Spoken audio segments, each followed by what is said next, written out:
नमस्कार. छायाज रेसिपीजमध्ये आज आपण कुरमुऱ्यांपासून खूपच खमंग टेस्टी अशी रेसिपी बनवणार आहोत. चला तर अजिबात वेळ न घालवता बनवायला सुरुवात करूया. सुरुवातीला इथे एका मोठ्या बाउलमध्ये मी 2 कप कुरमुरे घेते. तर इथे मी कपाने हे कुरमुरे मोजून घेतले. तुम्ही घरातली एखादी वाटी सेट करून तिने 2 वाटी कुरमुरे मोजून घेतले तरी चालेल. आता यामध्ये भरपूर पाणी घालायचं आहे आणि हे कुरमुरे भिजवून घ्यायचे आहेत. पाणी घातल्यानंतर कुरमुरे असे वरती तरंगायला लागतात, तर हे असे प्रेस करायचे म्हणजे ते पाण्यामध्ये छान भिजतील.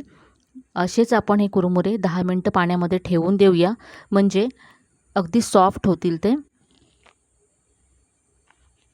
तर इथे पहा 10 मिनटानंतर कुरमुरे अगदी सॉफ्ट झालेत, हाताने सुद्धा असे कुस्करत आहेत. आता हे आपण काढून घेऊया. हाताने असे याच्यातलं सगळं पाणी पिळून काढायचं आणि हे कुरमुरे असे काढून घ्यायचे वेगळे. तर इथे मी सगळे कुरमुरे असे काढून घेतलेत, त्यातलं पाणी पिळून घेतलं आहे. आता हे आपण एका मोठ्या बाउलमध्ये काढून घेऊया, म्हणजे आपल्याला त्यामध्ये पुढचं साहित्य घालता येईल.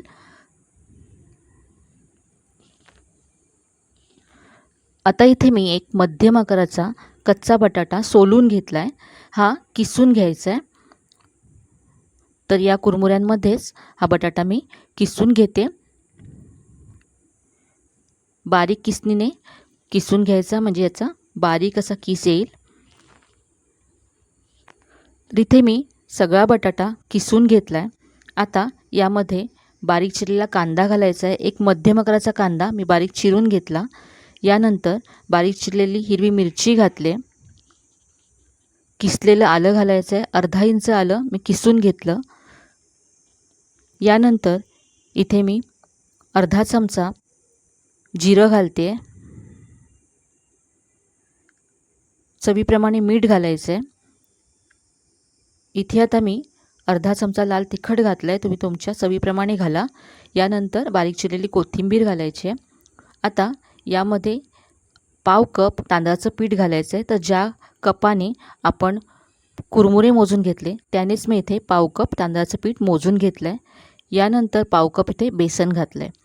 तर बेसनामुळे कुरमुऱ्यांना छान बाइंडिंग येईल आणि तांदळाच्या पिठामुळे रेसिपीला छान कुरकुरीतपणा येईल. आता हे सगळं आपण असं एकजीव करून घेऊया. जे आपण यामध्ये पिठं घातली आणि बटाट्याचा कीस, कुरमुरे हे सगळं छान एकजीव करून घ्यायचं.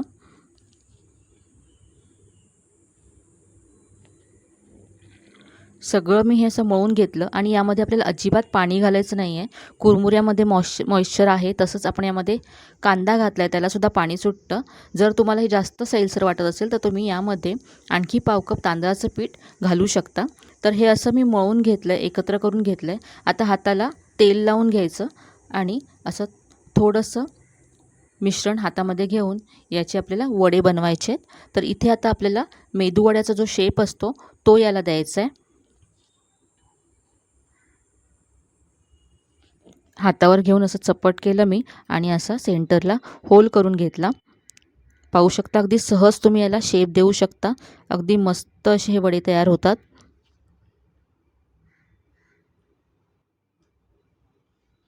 तर अशा प्रकारे हे वडे तयार करून घ्यायचे आहेत. तर इथे मी थोडेसे वडे तयार करून घेतलेत. आता हे वडे आपण फ्राय करूया. तर इथे वडे फ्राय करण्यासाठी मी कढईमध्ये तेल गरम करत ठेवलं आहे. तेल गरम झाल्यानंतर गॅसची फ्लेम स्लो करायची आहे आणि यामध्ये वडे सोडायचे आहेत.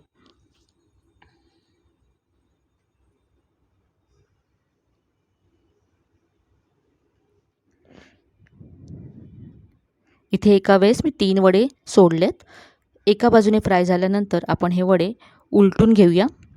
मंद गॅसवरतीच हे वडे फ्राय करायचे, म्हणजे आतपर्यंत ते छान भाजले जातील आणि आतपर्यंत छान जाळीदार होतील.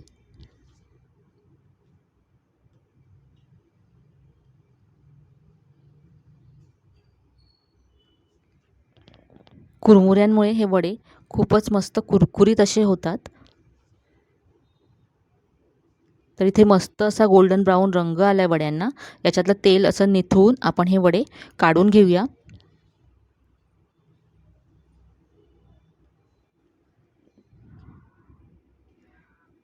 आणि आता उरलेले वडेसुद्धा आपण असेच फ्राय करूया. अगदी झटपट होणारी आणि टेस्टी अशी रेसिपी आहे. तर इथे मी हे वडे फ्राय करून घेतलेत आणि मी शेंगदाण्याची चटणी आणि कांदा टोमॅटोच्या चटणीबरोबर हे सर्व केलेत. आणि याची रेसिपी माझ्या आधीच्या व्हिडिओजमध्ये तुम्ही पाहू शकता. याआधी मी ज्या रेसिपीज शेअर केल्यात त्याबरोबर मी चटण्यांच्या या रेसिपीसुद्धा शेअर केलेल्या आहेत. तर ते व्हिडिओ पाहून तुम्ही या चटण्या बनवू शकता. तर हे मस्त असे कुरमुऱ्यांचे वडे तयार आहेत. अगदी झटपट होतात आणि चवीला अप्रतिम लागतात.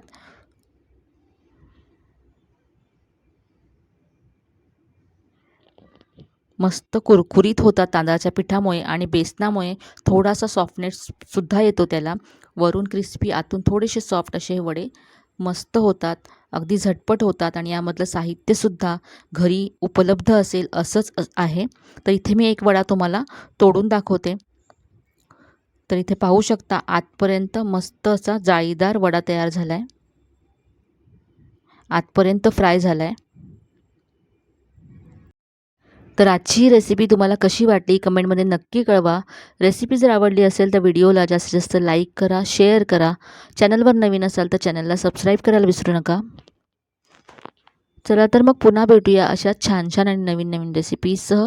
तोपर्यंत धन्यवाद.